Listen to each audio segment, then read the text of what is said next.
पूरे भारतवर्ष के सिर्फ 2 ही शक्तिशाली योद्धा महाभारत युद्ध में नहीं लड़े थे। एक थे श्री कृष्ण के भाई बलराम जी और दूसरा श्री कृष्ण का साला यानी कि श्री कृष्ण की पत्नी देवी रुक्मिणी का भाई रुक्मी। अब बलराम जी और रुक्मी के महाभारत युद्ध नहीं लड़ने के अलग अलग कारण थे। आप यह भी ध्यान रखिए कि रुक्मी भगवान श्री कृष्ण से शत्रुता रखता था, तो जब वह पांडवों को सहायता देने के लिए पहुंचा था तो बहुत ही कुछ रोचक हुआ था। तो आइए जानते हैं ऐसा क्या हुआ था रुक्मी के साथ, और उसके पहले जानेंगे कि बलराम जी के महाभारत युद्ध नहीं लड़ने के पीछे क्या कारण था। तो यह बात महाभारत युद्ध शुरू होने से पहले की है, जब दोनों सेना युद्ध करने के लिए रणभूमि कुरुक्षेत्र के पास में जुट रही थी। तो उस समय महाभारत युद्ध शुरू होने से पहले सभी पांडव, भगवान श्री कृष्ण और पांडव पक्ष के सभी राजा जो उनके पक्ष में युद्ध करने आए थे, पांडव शिविर में बैठकर युद्ध के लिए गुप्त मंत्रणा कर ही रहे थे कि तभी उस शिविर में सिंह की गति के साथ श्री कृष्ण के भाई बलराम जी प्रवेश करते हैं। बलराम जी के साथ अन्य प्रमुख यादव वीर जैसे कि अक्रूर श्री कृष्ण के पुत्र सांब, प्रद्युम्न इत्यादि प्रमुख वीर भी आए थे। बलराम जी को देखते ही धर्मराज युधिष्ठिर, महातेजस्वी श्री कृष्ण, भीम, अर्जुन तथा अन्य जो भी राजा उस शिविर में थे वह सब के सब उठकर खड़े हो गए। राजा युधिष्ठिर ने उनका स्वागत किया और अपने हाथ से उनके हाथ का स्पर्श किया। श्री कृष्ण आदि सब लोगों ने उन्हें प्रणाम किया। इसके पश्चात बलराम जी ने बूढ़े राजा विराट और द्रुपद को प्रणाम करके युधिष्ठिर के साथ बैठ गए। फिर उन सब राजाओं के चारों ओर बैठ जाने पर बलराम जी ने भगवान श्री कृष्ण की ओर देखते हुए कहा, लगता है यह महाभयंकर और दारुण नरसंहार होगा ही, अब इस युद्ध को टाला नहीं जा सकता है। इसमें संदेह नहीं कि यहाँ जो जो क्षत्रिय नरेश एकत्र हुए हैं उन सबको काल ने अपना ग्रास बनाने के लिए पका दिया है। महान जनसंहार होने वाला है। मैंने एकांत में श्री कृष्ण से बार बार कहा था कि मधुसूदन, अपने सभी संबंधियों के प्रति एक सा बर्ताव करो, क्योंकि हमारे लिए जैसे पांडव है वैसे ही राजा दुर्योधन है, उसकी भी सहायता करो, वह बार बार अपने यहाँ चक्कर लगाता है। परंतु युधिष्ठिर, तुम्हारे लिए ही मधुसूदन श्री कृष्ण ने मेरी उस बात को नहीं माना है। ये अर्जुन का प्रिय करने के लिए हर प्रकार से तत्पर हैं। मेरा निश्चित विश्वास है कि इस युद्ध में पांडवों की अवश्य विजय होगी। भारत, श्री कृष्ण का भी ऐसा ही दृढ़ संकल्प है।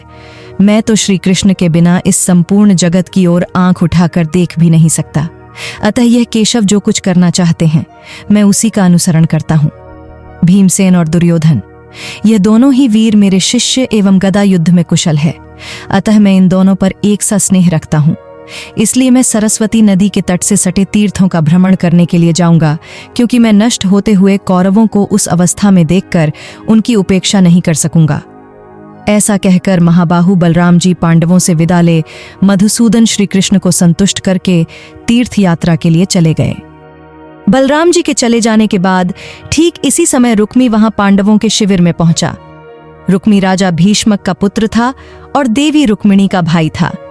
जैसा कि हमें पता है, देवी रुक्मिणी भगवान श्री कृष्ण से प्रेम करती थी, तो जब भगवान श्री कृष्ण ने देवी रुक्मिणी का अपहरण किया था तो इस बात को रुक्मी सह नहीं सका और भगवान श्री कृष्ण से युद्ध करने के लिए चल पड़ा।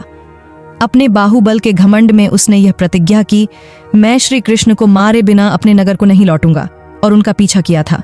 अपनी विशाल सेना के साथ इसने श्री कृष्ण के साथ युद्ध किया, किंतु श्री कृष्ण के हाथों पराजित हो गया और लज्जित होकर अपने नगर कुंडिनपुर को वापस नहीं लौटा। भगवान श्री कृष्ण ने जहां रुक्मी को हराया था उसी जगह रुक्मी ने भोजकट नाम का उत्तम नगर बसाया। वही महापराक्रमी रुक्मी इस समय एक अक्षौहिणी सेना लेकर पांडवों की सहायता के लिए पहुंचा हुआ था।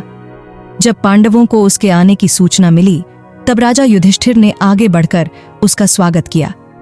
पांडवों ने रुक्मी का अच्छी तरह से आदर सत्कार करके उसकी बहुत प्रशंसा की।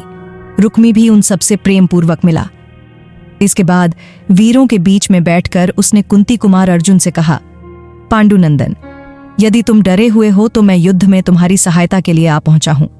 मैं इस महायुद्ध में तुम्हारी वह सहायता करूंगा जो तुम्हारे शत्रुओं के लिए असहनीय हो उठेगी। इस जगत में मेरे समान पराक्रमी दूसरा कोई पुरुष नहीं है। पांडुकुमार, तुम शत्रुओं का जो भाग मुझे सौंप दोगे मैं समर भूमि में उसका संहार कर डालूंगा।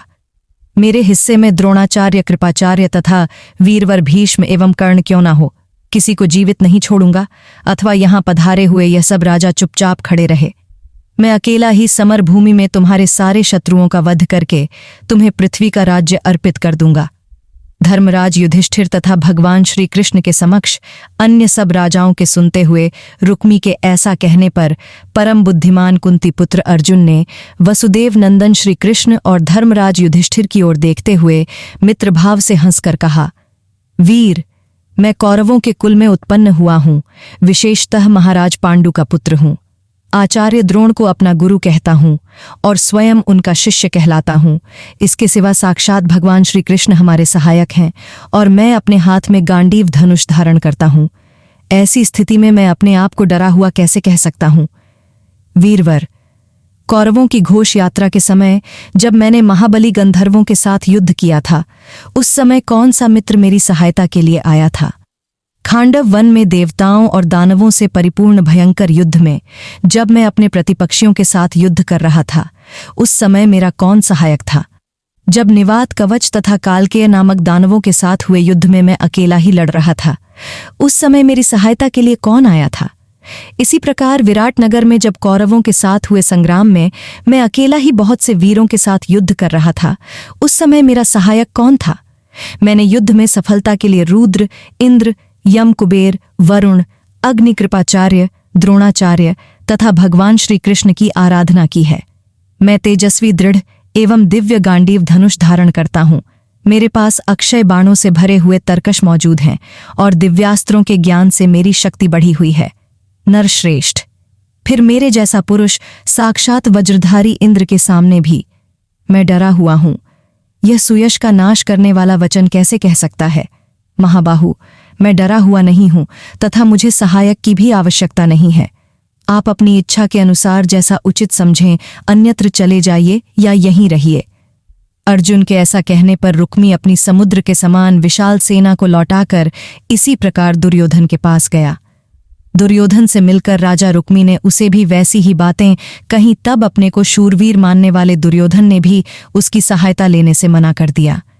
इस प्रकार उस युद्ध से दो ही वीर अलग हो गए थे, एक तो रोहिणी नंदन बलराम और दूसरा राजा रुक्मी। इस प्रकार बलराम जी के तीर्थ यात्रा में और भीष्मक पुत्र रुक्मी के अपने नगर को चले जाने पर पांडवों ने पुनः गुप्त मंत्रणा के लिए बैठक की। महाभारत के इस प्रसंग को हम यहीं पर समाप्त करते हैं। आशा करते हैं आपको यह सुनकर आनंद आया होगा। ऐसी और भी वीडियो देखने के लिए आप चैनल को सब्सक्राइब कर लें। आप हमें कमेंट कर बता सकते हैं कि आपको महाभारत या रामायण के कौन से विषयों के बारे में जानना है। हम उन पर वीडियो बनाने की पूरी कोशिश करेंगे। तब तक के लिए हमें आज्ञा दीजिए। जय श्री कृष्णा मित्रों, हर हर महादेव।